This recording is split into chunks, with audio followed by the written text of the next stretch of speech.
everyone. A very good morning, afternoon, or evening, wherever you are. This is the virtual happy hour experience with the Drunken Grape, featuring extraordinary drinks with extraordinary people. And today I am excited because I have my mentor and a brilliant mind in the beer world. He is a master level at this. Not everybody comes out and creates a program. And this is what makes Roger Midag so unique. The Prud'homme Beer Certification Program. Now, this is an incredible program. It's multi-tiered. It's in class and online. The versatility of this course is just fantastic. You get into history, you get into styles, you get into tastings, you get into blind tastings, which is crucial if you really want to develop your sensory perception and your palate. He's also very keen on sensory perception. We're keen on food and beer pairings. You get to brew a beer in class when you get to a certain level.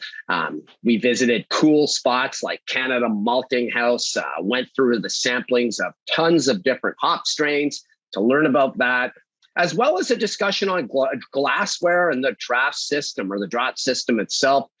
Roger, how are you, my friend? This is great to have you.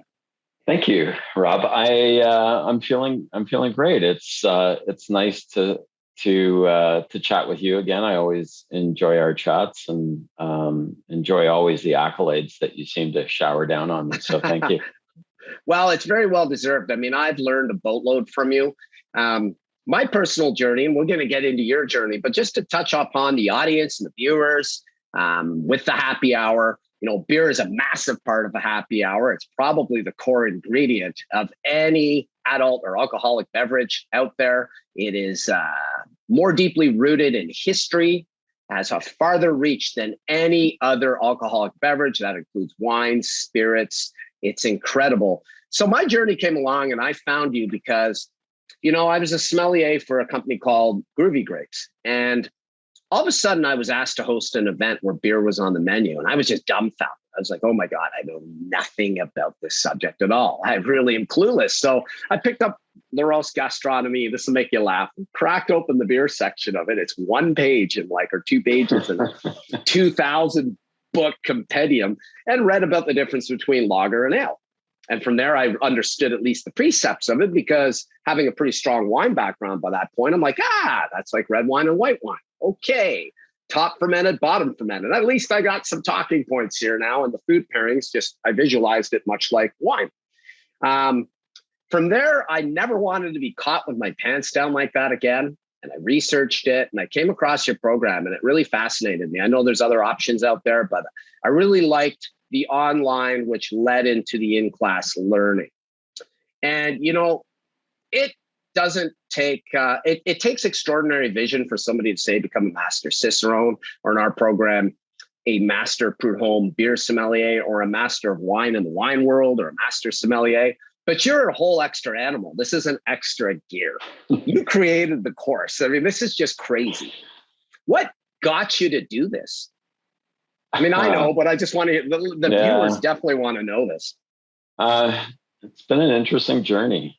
I mean, my background in history has been in sales all my life. And, you know, I found myself at the doorstep of a beverage alcohol company called the Olin Specialty Beer Company. And that's really where everything started taking hold, because OSBC was a division of Labatt, which was in essence sort of a formal way of bringing Interbrew into Canada and the United States. So they wanted to just do things a little differently. So all of our training was really in Belgium.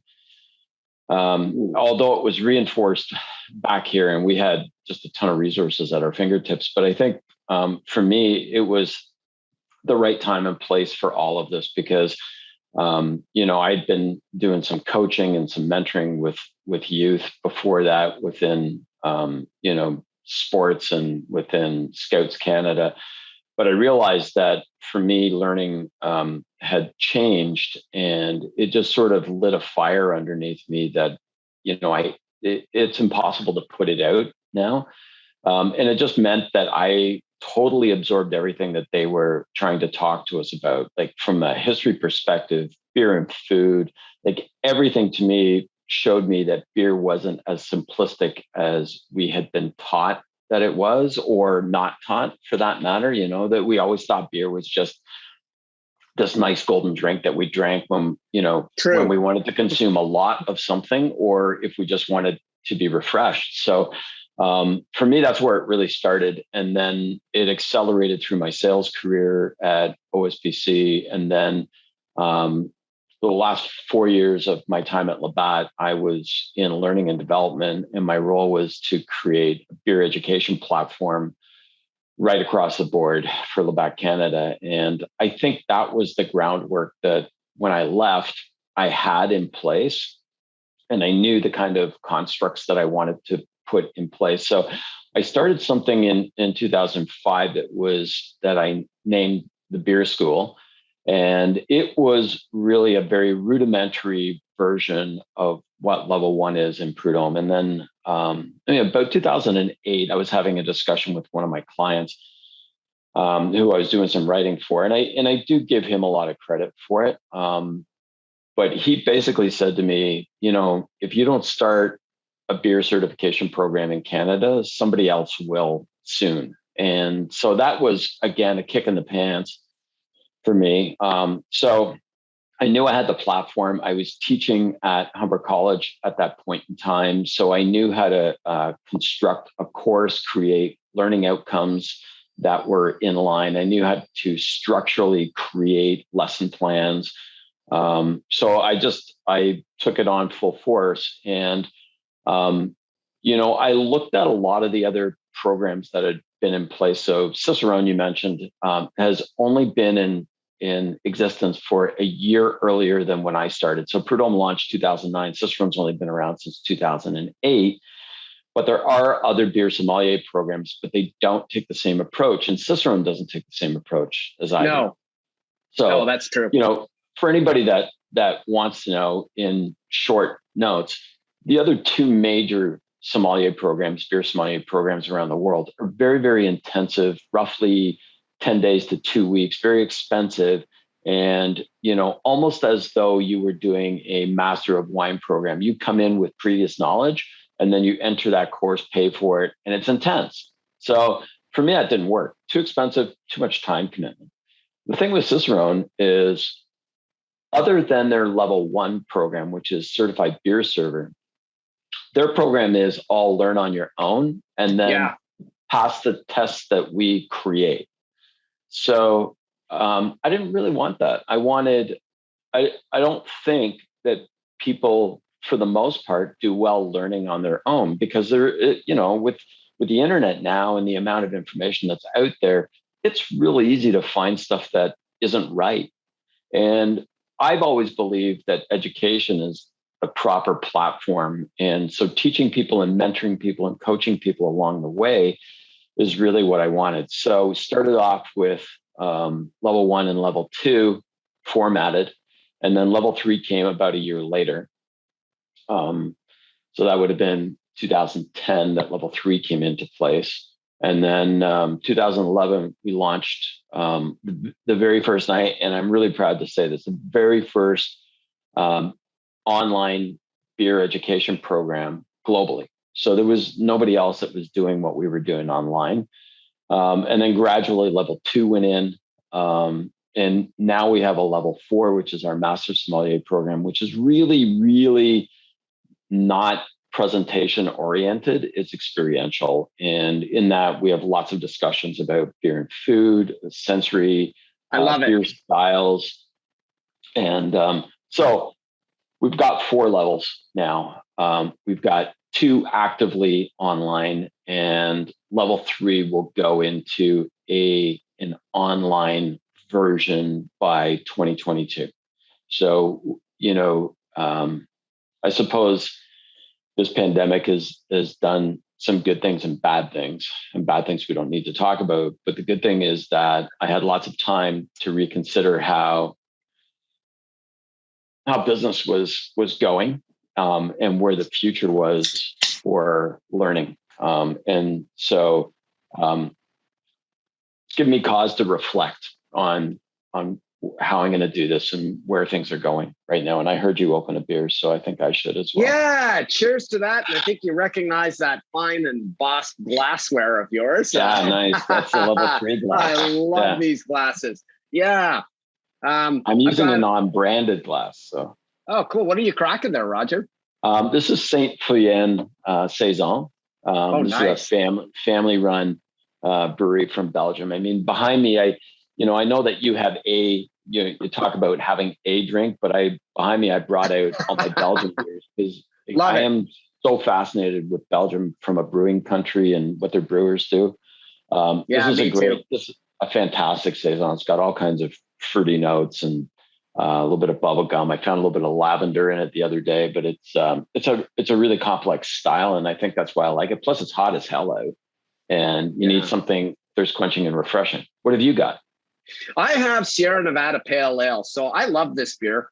It's got a bit of hop kick to it. This comes from Ken Grossman and really the launch of the craft beer movement across the West Coast that swept into North America. This is partly what led Horseshoe Bay Brewing and the influences on, I think it was at Frank Appleton and John Mitchell to launch, was it Trawler Bay Pub? And they were funneling, I think they were supplying the beer to Trawler. And that one of them had worked for Carling O'Keefe. I believe that was Frank Appleton, who came from England. He was dismayed by the beer scene. And this is a common thing that we see. Ken Grossman had the same opinion of the mass beer producers. They were cutting corners. They weren't putting proper malts in anymore. It was adjuncts, additives. It was just producing really crap. So this beer is awesome. I mean, I believe it uses the 3 C's instead of, cut, complement, contrast in food discussions. This is what Chinook, Centennial, and Cascade hops in here. And all flour. All flour. Yeah, and you've got wonderful notes. I mean, you've got this kind of amber color to it. You can definitely pick up some toffee and caramel notes in here. There's some pungent fruit. There's a bit of bitter grapefruit on the nose. You pick up some other subtleties of fruit, but that seems to be the one that really permeates in it. Great body to it. Very creamy mouthfeel, nice dry and crisp bite. This, again, is a great summertime barbecue friend. When you have things like steaks on the menu or pork, even chicken, it just pairs well with a lot of things. It's a great beer. Yeah, good choice. I haven't had it in a while.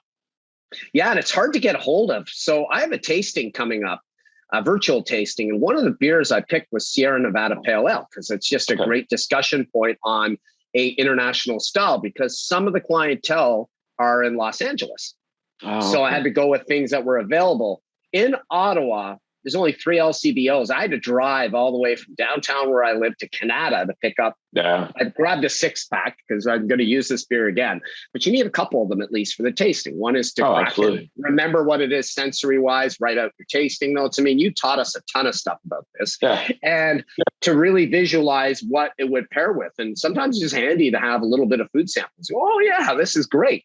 Because this comes up in the virtual tasting journey, along with the story. And the story of the brewery, the history of the region itself. There's a lot of fun things you can cover. And you mentioned Belgium. There is no bigger storybook to brewing than Belgium in the world. I agree. I mean, you can look at the great brewing nations. I think England's got a lot to offer in the way that they approach things. Germany is they're brilliant brewers. They're very, very scientific, very efficient. But from a creative perspective, I don't think anybody comes close to what the Belgians have done and are doing. We see a lot of creativity in the North American scene these days. But some of the creativity that we've seen, I'm not a huge fan of. Like the overuse of hops. Well, you know what? I like balance in beers. I think you can use a ton of hops, but you've got to have something else in there. I'm one of the big things I'm not a huge fan of is North American sours, and also these things that look like they're milkshakes or smoothies like that. To me, I don't find it visually enticing. When I know that it's a beer, I'd rather have something that looks like a beer. Yeah, exactly. Tastes like a beer, exactly. That's why Yeah. Yeah. No, you're 100% right. It's, when you go back to your personal journey, I'm grateful for people like you, because if you compare wine, the wine world, funny that we mentioned science and beer, because the science behind brewing is more complex than wine and winemaking. It really is. Wine, you also have to worry about other things like viticultural hazards that you may have to worry about, things like blight in the hop yard, but you don't have to worry about, or botrytis, which really eats up hops. It's beneficial to grapes that have high acid and high sugar values, but it's the scientific approach to brewing. It's just brilliant. And, you even look back at that 11-decade swing between 1780 and 1890. You have the hydrometer, the thermometer, refrigeration, Louis Pasteur, 1857. I always say high five to Louis, because he discovered a key ingredient. He discovered yeast. And like, if you look at the and it's because of all these scientific improvements in brewing. They actually went right over to viticulture. It wasn't the other way around. One led the other, and it was brewing. Yeah. And this is largely because the British dominated the landscape globally. I mean, they controlled the seas with their naval power. And because of that, they had the largest non-continuous empire in global history. And they spread their influence everywhere. And, sure, they consumed wine. We know that. They were big into port, big into champagne. They would often circumvent their wine demands out of France when they were constantly at war with them, and moved to other countries. But brewing was their constant, and it was their staple.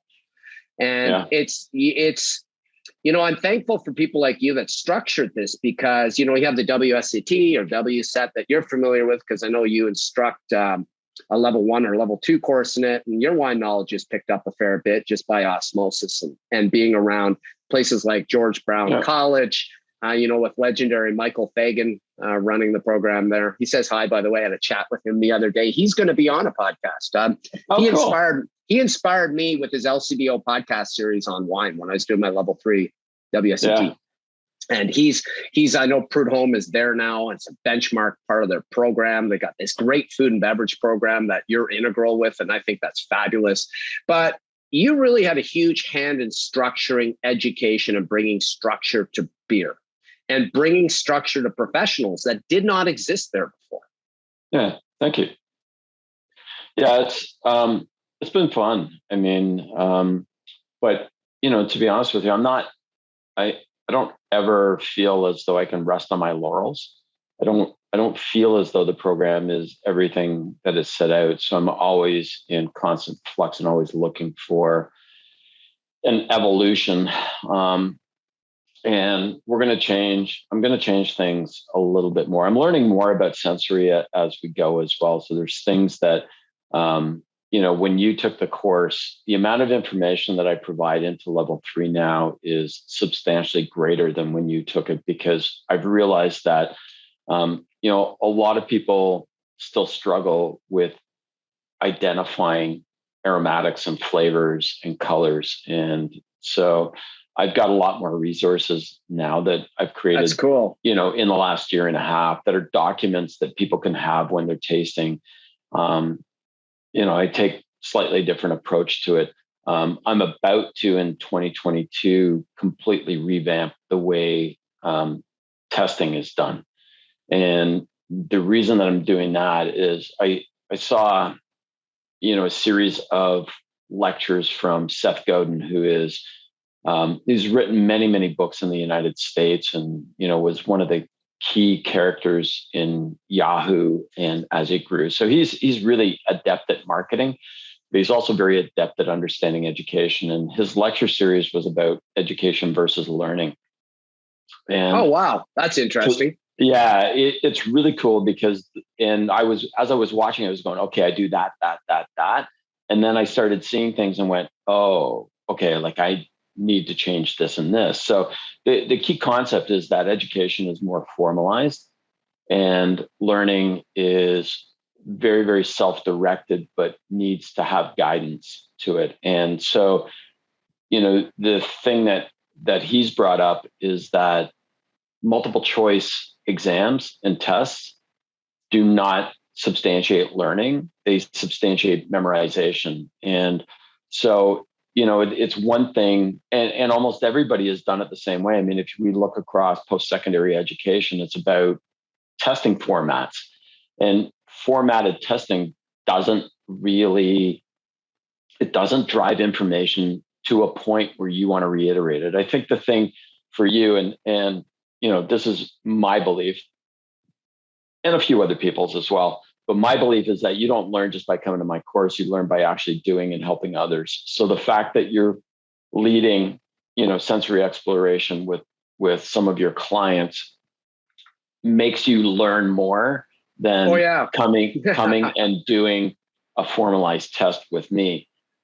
So one of the things that Godin has talked about is, testing should really be open book, open note. So you should be able to bring your book with you and refer to your book, and they shouldn't be more formalized questions. So I'm going to start the online part of it is going to be a little bit more challenging for me to do that because, I can do it in class really easily. I can give you, 3 hours and just say, answer these questions in basic paragraph format. And it isn't about being right or wrong. It's about finding the things that are important to you and finding the history that's important to you. So that's a big thing that I'm moving forward with, is sort of changing, those outcomes and not worrying so much about whether I'm still going to keep some. I think I still have to keep some multiple choice testing, but it's probably going to be more on a chapter or module level. But I think when I get to final exams, when they're big chunks, it's going to be more exploratory and more discussion format and less emphasis on, can you tell me, how much malt was Canada Malting produces in a year? Like, those are interesting numbers, but they're interesting numbers to me because I use that when I'm doing storytelling. And, storytelling is a very important part. But so for me, everything's always in flux. It's always changing.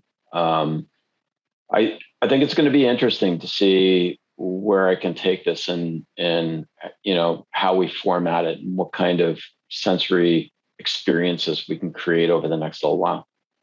I think that's awesome. And, while you were talking, I think you saw my head bobble. I wasn't ignoring you. I was actually grabbing something because this ties into it. And, you got this wonderful book here. This is old. I wrote this in like 2011 or 2012. So I still have this 300-page book from level 3. But what's in there, and something that you nailed right on the head, is basically what they call the standardized approach to tasting. And it gets you geared into sensory. And you're right. It's like riding a bicycle. I mean, I have the advantage of being fully immersed with a business, virtual tasting parties. Obviously, they're doing great now because of a pandemic, and the engagement level's high. It's higher than a live event because you don't get all the side chatter. We were talking about that in the beginning. Yeah. But sensory is so vital. And I'm really happy to hear that because, I'm currently wrapping up my Italian wine scholar. I'm proud to say I got like 92 or 93% the first exam. Massive fail rate. Second part, I'm going to just drill it again. And you got to read the book like 6 times, go through the modules like 6 times. It takes literally a year to do it. And these are complex courses, but it doesn't need to be that way. And this is based on memorization. Now, obviously, I'm in the field, right? So I'm going to crack a glass of wine and we're going to crack an Aglianico, or I'm going to crack a Nebbiolo, whether it's from Gattinara, like something like I have back up here, which was like really the forefather of Barolo. Before Barolo in the 18th century, this was the juggernaut in northern Piemonte. By Novara and Vermicelli, the Sesia River cuts and bisects, and it just sits sort of at the base of I believe the Apennine mountain range. So just get my geography there. But if you're not working with these things all the time, these courses actually do you a disservice. They work if you are a pro. But in your case, there's a lot of servers and bartenders and restaurants, and they need beer knowledge. These craft beer establishments are just booming across Ontario. And I 100% agree with you. You need to really hone their sensory, because a client's not going to care about terroir. They're not going to care about the volume of Canada Malting House. They're going to care about, wow, holy shit, what does this pair with? What is this going to go with on a celebratory occasion? what's a different option to like my Bose Lug Tread, a lagered ale? What's another good variant of a pale ale? What's a nice sour I could try, or something really zesty and refreshing, which sours are great for.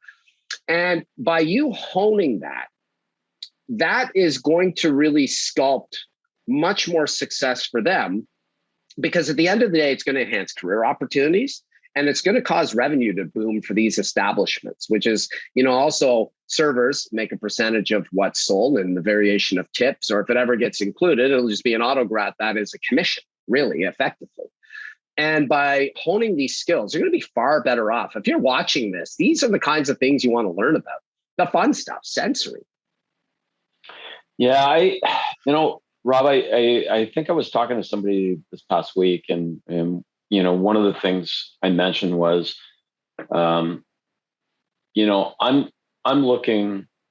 I've had discussions with people who are sommeliers in restaurants, and inevitably, they're never overly positive experiences because they're reciting information. Yeah. And I don't. Oh yeah.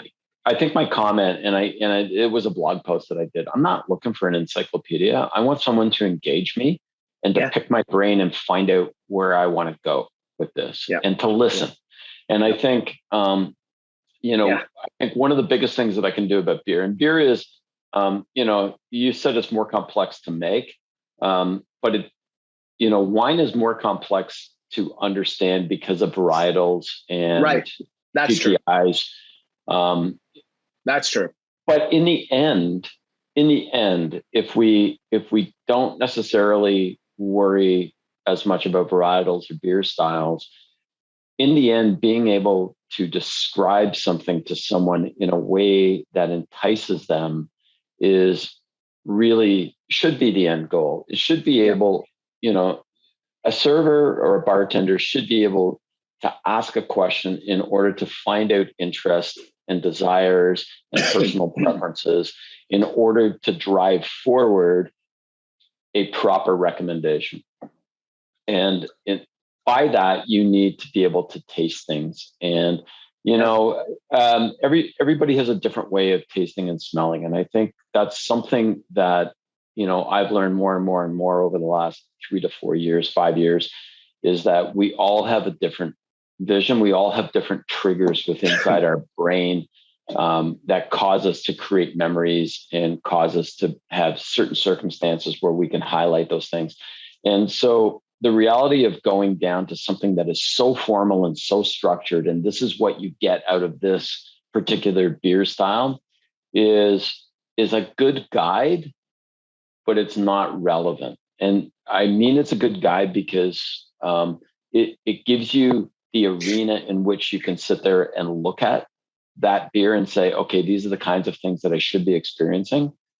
But in the end, what we want is to know whether it's a good beer or not, or if it's a good wine. And did we enjoy it? And did we enjoy it at that particular point in time? Because, I've had beers back to back with other beers that once I have it once and then I compare it with another beer, it doesn't quite hold the weight that I thought it did. But in the end, we're talking about alcohol beverage, and alcohol beverage serves multiple purposes. And one of those purposes is the ability to socialize and have discussions and, enjoy a night out or enjoy the company of other people, whether it's our loved ones or our friends or even other people that we don't know. Like I get tremendous satisfaction out of servers that engage me and that, absolutely have something to say, right? Yes. So I don't get much satisfaction out of an order taker, right? Quite frankly, that to me makes no point. Yeah, or a lecture. Who wants to sit back and go, oh, well, you just should have this, this Syrah from the Northern Rhone Valley because, and it's just like automatically you're going, and it's just like you failed to even ask me what I'm into first. And that, exactly. For me, that was a pretty easy roadmap, in honesty, because I started out as a bartender and mixologist, and I'd done that for quite a few years before I dived into the world of wine. And I naturally had a habit of saying, hey, what do you like? What do you really enjoy on the palate? What really gets you going? And they go, well, I like a Cab Sauv from California. And then I look at them and say, well, have you tried a Cab Sauv from Coonawarra, Australia? Because, it's a bit of a variant, but you're going to have that jammy punch. Or you look at a lateral, and what we're talking about, you mentioned it by having two beers beside each other, two styles of pale ales. And that Jennifer Simonati Bryan, who you know as well. She's great. Awesome. And she's just so brilliant. Big shout out to her. She's brilliant at breaking down laterals in her blind tasting course and Blind Tasting X. And it nails it. So, what a good sommelier should do is come out with some variant of what that person normally drinks and a recommendation of what they think they may enjoy, and say, listen, if you're into this, why don't you try this beside this and let me know what you think. And then start talking about the fun journey behind it, and talk about where it would be great for your wife or your husband, or on the boat in the hot weather, if it's a case of a zesty white wine or whatever it might be. And you are so right. A lot of them just try to upsell to the higher wine without really knowing what you want. Sure. And, this is all just bad. This is just, to me, this is not customer centric. But you know what? Maybe things are going to change, right? Like maybe this last year and a half of living through this nonsense that we've lived through is going to make us a little bit more aware of what people need, or what people want. So for me, I'm hopeful that some things are going to change, but some things are not, right? Like the world it's very slow to move. And the beer industry is slow to move as well. Well, a lot of that, I had this discussion on my last show with Zach Messler, who's, he's a bourbon expert on the side of being a product and branding expert in the tech world. And the big demon, and it permeates everything, is bias. Yeah. And that's the thing that really holds back the process. If we unhook our bias, and we're all biased, nobody, I love it when somebody goes, hey, I'm unbiased. And I look at them and say, bullshit, we're all biased. But the key is to just widen your horizons and unhinge it a little bit. And by unhinging it a little bit, you can take that pie and your vision that's this narrow and really widen it out considerably by just 2 degrees of better understanding on either side. Yeah. That's the way I see it, I'm with you 100%. I mean, I had this discussion with my son, and we were talking about, sensory experiences. And, one of the things that we were talking about when we do blind tastings, or when we do tastings, and in level 2, you have to submit your tasting notes back to me. Yeah, I remember that. But one of the issues is that sometimes we create self-fulfilling prophecies, and you're talking about biases. But the thing is, so some people say, oh, I hate IPAs, and therefore have a negative. Well, it may not be what you prefer, but the reality is if you don't like an IPA and you're forced to do a tasting on it, you're going to find all the negative stuff that you don't like. And so what I've done recently, because I understand that, if we look at a beer, if I know this is a Saison, for example, what I start doing, or what a lot of people start doing, and I shouldn't say me, but what a lot of people start doing is they start saying, okay, it's a Saison, therefore I must be looking for these characteristics. I want a bit of barnyard characteristics. It's a farmhouse Saison. Funkiness, I want a little bit of funky. I want a little bit of white pepper. I want a little bit of tartness, which could be crabapple. And so therefore, if you start looking for those things, you will find them. And my advice now, as we're moving forward, is to try to empty the brain, and not know what it is that you're tasting. Instead, let the beer speak to you, or let the wine speak to you. Yep. And so therefore, instead of, looking at a Cab Sauv and saying, these are my expectations, it is, I've ordered a Cab Sauv because I think it's the right thing that's going to go with this meal, but let's find out what it's all about. Because every maker of Cab Sauvs, whether it's from Australia or France or California or even Ontario, has a slightly different take on, of course, on what that varietal can provide. Or even, with wines, it's about terroir, but with beers, it's all about interpretation. And for me, I think that we have to be open to what the beer is going to showcase itself to us, and not necessarily look at it and say, this is a lousy beer for these reasons. And so I think we have a lot. I think we have a lot to learn. And to me, that's a good thing. I mean, I'm starting to, quite honestly, be a lot more open with information in level one as I was in the past. So because I'm doing these things virtually, like you were talking, I give way more information to people on level one, and it seems to be working really well, because when they move on to level two, it's not as much of a, I'm getting a way better development. So for me, we just have to be open. Like, we just have to be open and unbiased, like you said. And, it takes a real level of mastery. I'm just picking this up this year. I mean, and you've been at this a lot longer. I've been in this game a decade on this side of the fence. You've been in it, 25 or 30 years, and it's the same thing as Jennifer.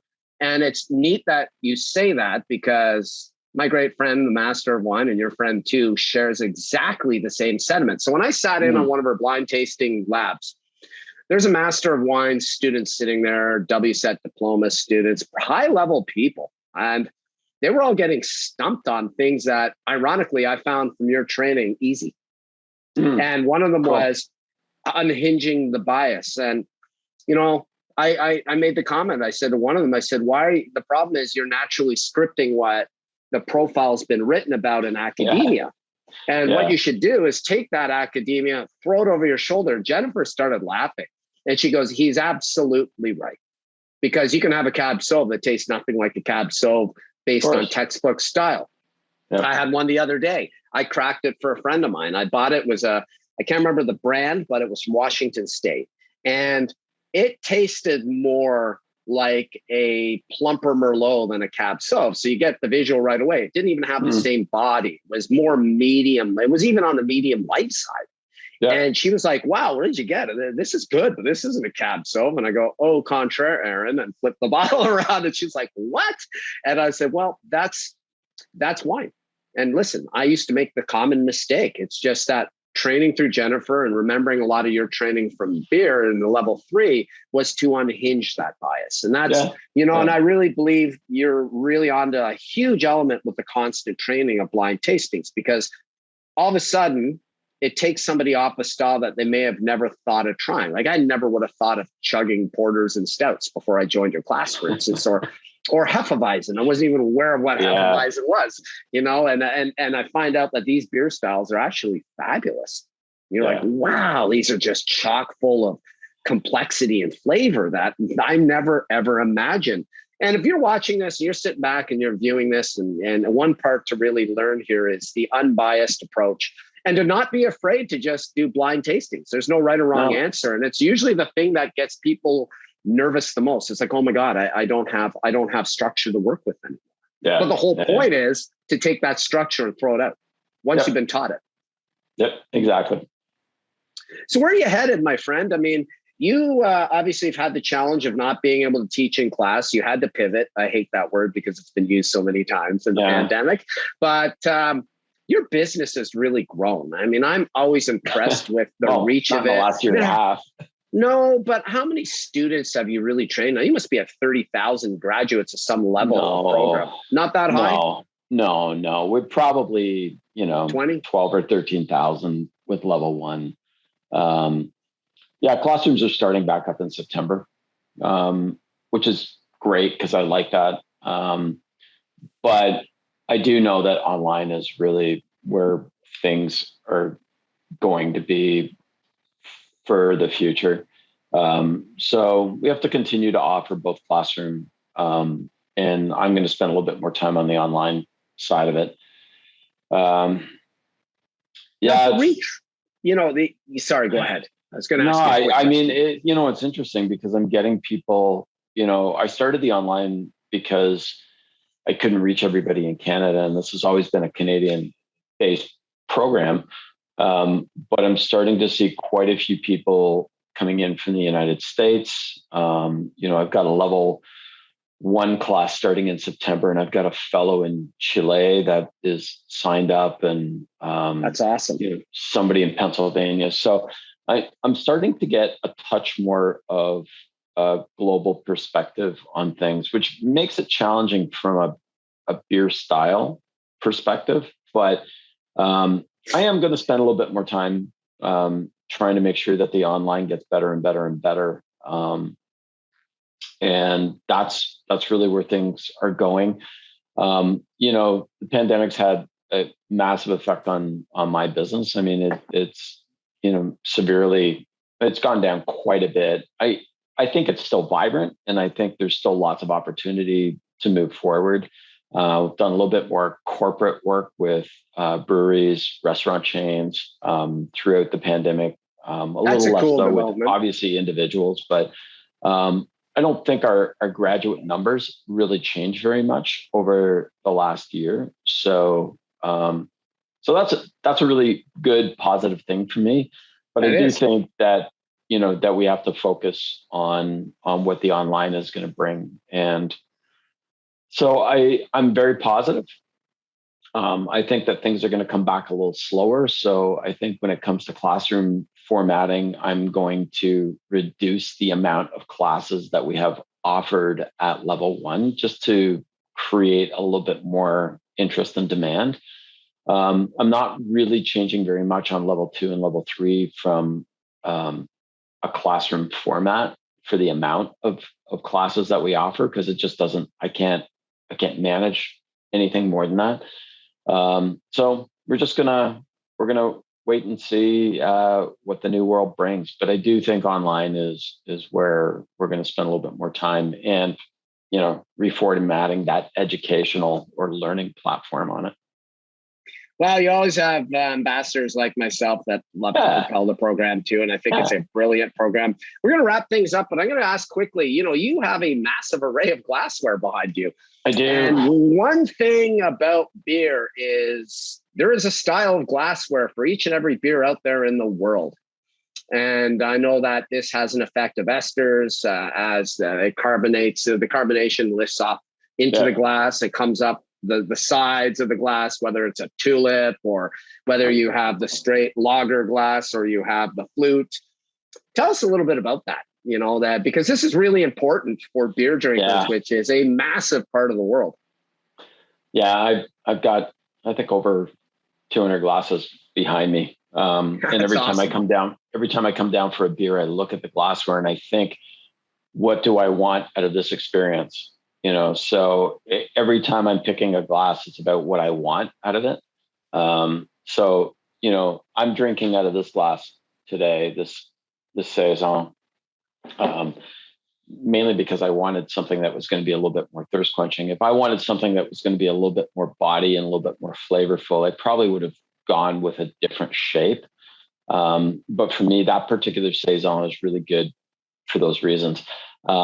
That it's a really long discussion to have about glassware, but shape has everything to do with the aromatics, the flavor profile. And there are certain glasses that are better for certain beers than others. I'm playing a bit of a game right now on my Instagram account, which I forget. I think it's just Roger Mittag, but it goes over to Prud'homme Beer Certification. But I'm doing something called the Glassware Chronicles right now. And what I'm doing is I've laid out 3 previous images that all said the anatomy of this glass, the anatomy of this glass. So I basically said, here's the shape of the glass. Here's why things are going on in here. And so now what we're going to do, and I think today is the first post. Now I'm going to post an empty glass and ask people to tell me what beer they would put in there and why. That's cool. That gets engagement up. That's smart. Yeah. So anything to do that is clever. Yeah, you got to have some fun with some of this stuff too, right? It's a fun subject. Who's bored by beer?